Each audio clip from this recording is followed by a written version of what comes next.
Assalamualaikum warahmatullahi wabarakatuh. Perkenalkan, nama saya Muhajir, NIM 181221133. Nah, pada kesempatan kali ini saya akan menjawab pertanyaan daripada tugas mata kuliah metode penelitian. Nah, berikut adalah beberapa pertanyaannya.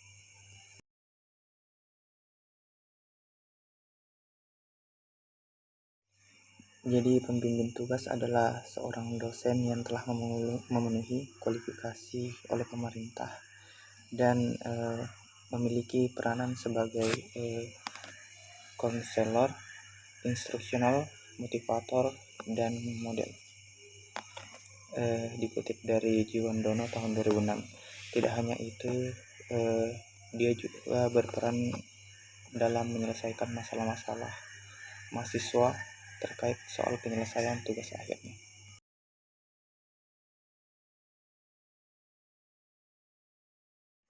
Kompetensi pedagogik yaitu kemampuan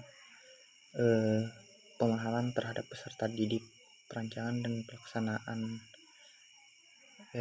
evaluasi hasil pembelajaran, dan pengembangan peserta didik untuk mengaktualisasikan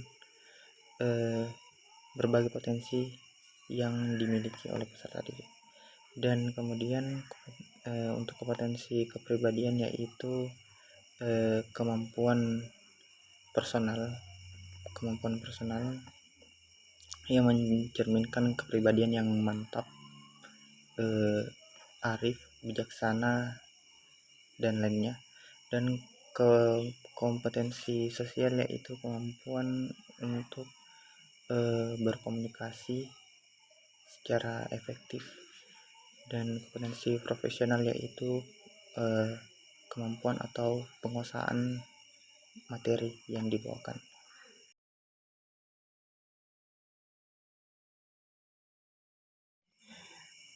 Jadi dalam penyusunan tugas akhir, seorang mahasiswa memang terkadang memiliki kendala dalam memulai penyusunan tugas akhir tersebut.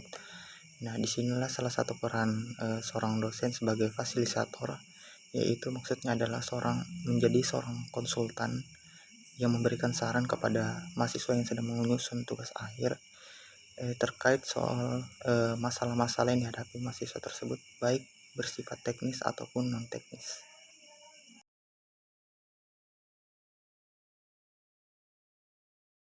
Adapun kendala yang dihadapi seorang mahasiswa dalam memulai tugas akhir yaitu mahasiswa tersebut belum memahami sepenuhnya minat dan kemampuannya.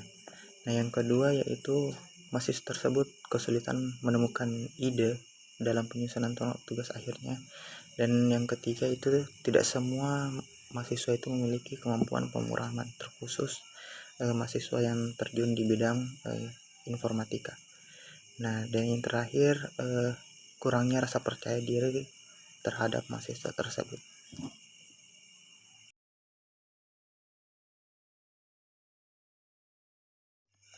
Jadi dalam penyusunan tugas akhir seorang mahasiswa memiliki kendala, baik itu berkaitan secara langsung ataupun tidak langsung dengan tugas akhir. Nah, kendala-kendala ini menjadi beban tersendiri terhadap mahasiswa tersebut sehingga mengakibatkan tugas akhir tersebut tidak selesai tepat pada waktunya ataupun memiliki kualitas yang tidak sesuai dengan harapan. Nah, disinilah tugas seorang dosen yang sebagai pembimbing untuk membimbing mahasiswa tersebut dalam menyelesaikan kendala-kendala yang dihadapinya, baik itu bersifat akademis, teknis, ataupun keluarga, dan lainnya.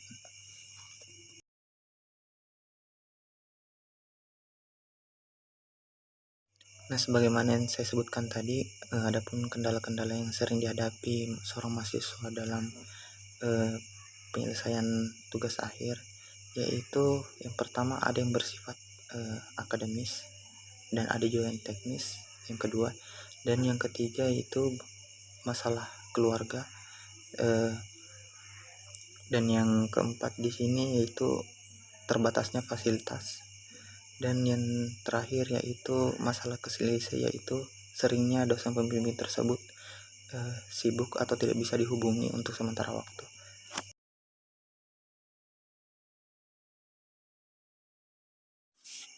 Kelebihan dari proses bimbingan melalui via email yang pertama yaitu dosen dapat mengorganisir laporan dengan baik. Yang kedua di sini yaitu dosen memiliki arsip bimbingan tugas akhir mahasiswa beserta riwayatnya. Dan yang ketiga, mahasiswa dapat memperbaiki laporan tugas akhir dengan secara intensif. Nah, untuk kekurangannya sendiri yaitu dalam kondisi apabila dosennya sibuk atau tidak melihat atau mahasiswanya tidak melihat email, maka di sini terjadi masalah yang serius sehingga dosen harus menghubungi mahasiswa atau mahasiswa sendiri tersebut yang menghubungi dosen. Seperti itu.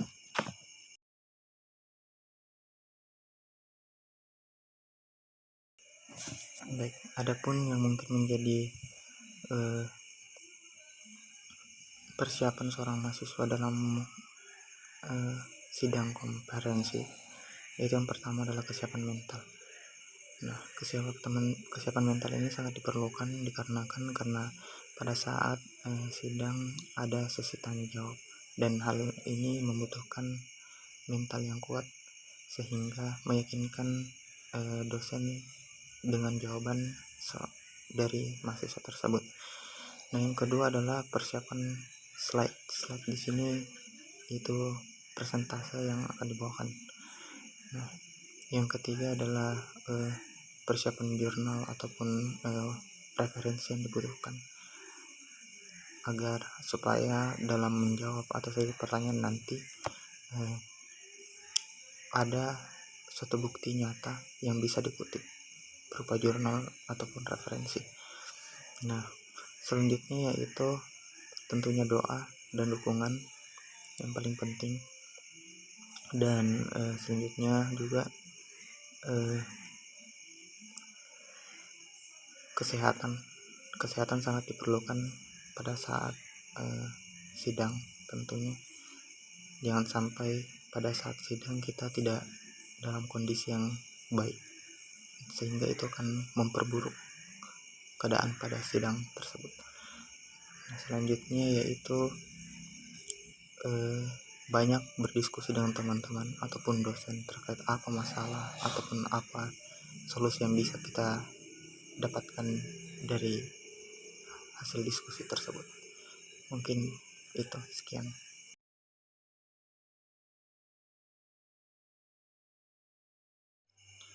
Jadi stres itu merupakan proses yang menempatkan seseorang sebagai perantara atau agen yang aktif dan mempengaruhi sumber stres melalui strategi perilaku, kognitif, dan emosional.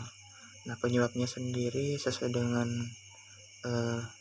pendapat dari Sarafino tahun 1994 bahwa stres disebabkan oleh kondisi interaksi individu dan lingkungannya yang menimbulkan persepsi jarak antara tuntutan berasal dari situasi-situasi yang bersumber pada sistem biologis, psikologis, dan sosial dari seseorang.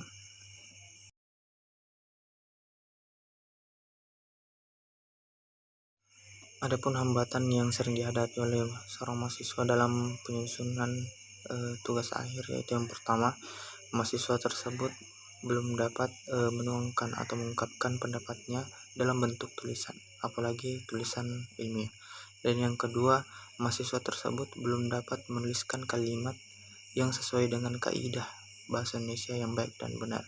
Dan yang ketiga, mahasiswa tersebut belum dapat memahami atau tidak memahami apa itu plagiarisme. Sebagai salah satu contoh yaitu menuliskan mengutip sesuatu tanpa menuliskan sumbernya.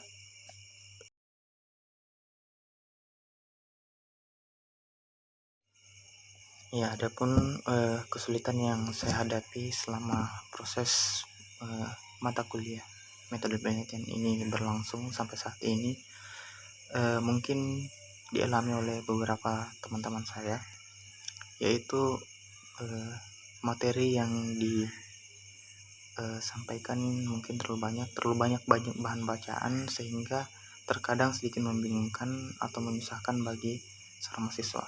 Namun hal tersebut akan memudahkan apabila ada beberapa dari teman-teman yang bisa membaca atau memahami materi tersebut dengan baik dan menyampaikan kepada saya. Nah, saya beruntung dalam hal itu. Yang kedua, dalam mencari judul TA, sebenarnya memang ada beberapa kendala, utamanya dalam menentukan metode penelitian seperti apa atau sistem apa yang mau dibuat. Itu memerlukan banyak sekali pemilihan. Namun sekali lagi saya sering berdiskusi dengan beberapa teman saya untuk menentukan judul metode penelitian seperti apa yang baik dan tidak terlalu menyusahkan. Mungkin sekian. Assalamualaikum warahmatullahi wabarakatuh.